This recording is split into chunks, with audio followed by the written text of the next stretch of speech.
Good morning, Kainday. Kamusta po mga Kainday natin? Te, okay lang pala na naka-video tayo ha. Makakontent ka dun sa Facebook namin ha, mapapost ka. Okay lang.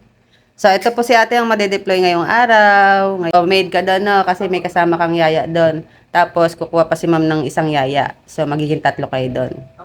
So, ngayon, ipapabuka na ni ma'am te ha, para mabilis. So, yan po yung gamit ni ate mga Kainday. Ganyan ang dapat ang gamit. Yan po yung legit na mag-a-apply. Talagang decidido magtrabaho. Yung may magagamit ba pang araw-araw kasi alam niya mag-stay in siya ano te. Yung pampalit-palit. Hindi yung magdadala 4 na piraso. Tagasan ka nga te? Isabel. Wow, Isabela.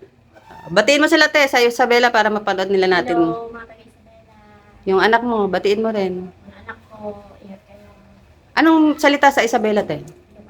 Batiin mo sila sa Ilocano. Hindi ko marunong mag... Hindi ka marunong mag-Ilocano.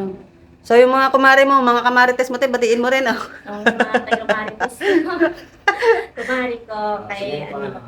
Sabi mo yung Kumari pangalan. ko Michelle. Michelle, yan si Michelle Marites. Yung nagpakita sa'yo, isa kaya. So, kaya yun sa Marites.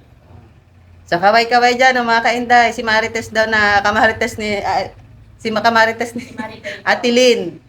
Siya yung nagsabi na agent, ng agency namin kasi napapanood niya tayo mga kainday. Opo, ma'am. So, ready ka na te dun sa ama mo na i-deploy ka na?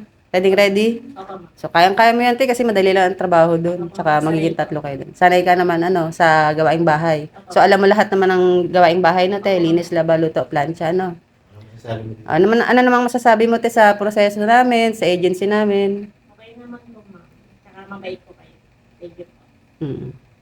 So, ang proseso din ginawa sa kanya mga kainday, full medical din po. Okay naman po yung medical niya. Clear naman po siya lahat. So, yun. Wala ka ng ibang comment eh? May pinayaran ka pa dito? Tayo, may binayaran ka pala dito sa amin? Wala po. Wala. So, wala kang binayaran dito no, te? Kasi yung medical mo, si ma'am din ang gumastos. Wala.